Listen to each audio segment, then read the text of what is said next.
Flwyddyn diwethaf wnaethon ni holiadur mawr I blant a phobl ifanc Cymru. Enw'r holiadur oedd Gobeithion I Gymru, ac roedden ni eisiau clywed eich syniadau chi ar sut I wneud Cymru yn le gwell. Dywedodd bron I 9,000 ohonoch chi sut rydych chi'n teimlo am lawer o wahanol bethau, ac am beth rydych chi eisiau rosio I wneud fel eich comisiynydd plant.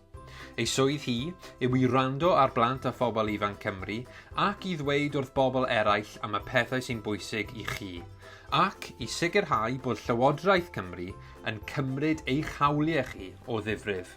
Dyma rhai o beth ddywedoch chi, ac o ganlyniad beth fydd rosio a'i thîm yn gwneud dros y 3 blynedd nesaf mwyn gwneud gwahaniaeth i'r pethau sy'n bwysig I chi.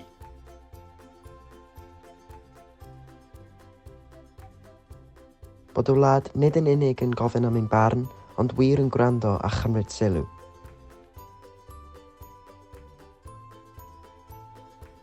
Mae Rosio eisiau sicrhau bod oedolion yn gwneud popeth gallan nhw I wrando ar eich safbwyntiau chi, yn enwedig pan maen nhw'n gwneud penderfyniadau sy'n effeithio chi, neu pan fyddwch chi'n teimlo eich bod chi wedi cael eich trin yn anheg.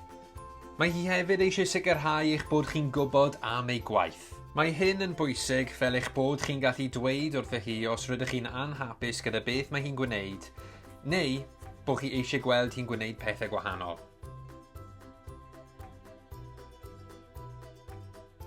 Stopiwch hiliau. Nid yw'n peth nais, ac mae wedi digwydd I mi nifer o weithiau, achos o ble dwi'n dod a lliw fy ngwain. Mae Rosio eisiau gwybod mwy am eich profiadau chi o anghydraddoldeb a sut gall Cymru bod yn fwy cyfartal.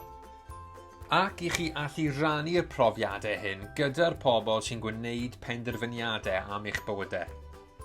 Mae hi hefyd eisiau sicrhau bod rheolau newydd sy'n helpu plant gydag anghenion dysgu ychwanegol yn gweithio'n dda ar draws Cymru.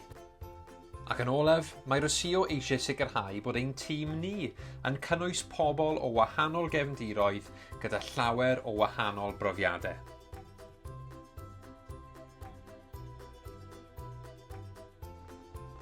Gwneud yn siŵr nad yw plant yn llwgu a bod mwy o glybiau corfforol am ddim I bob plentyn. Mae Rosio eisiau dod â llawer o bobl at ei gilydd mwyn sicrhau bod Llywodraeth Cymru yn gwneud popeth gallan nhw mwyn helpu teuluoedd gyda chostau byw.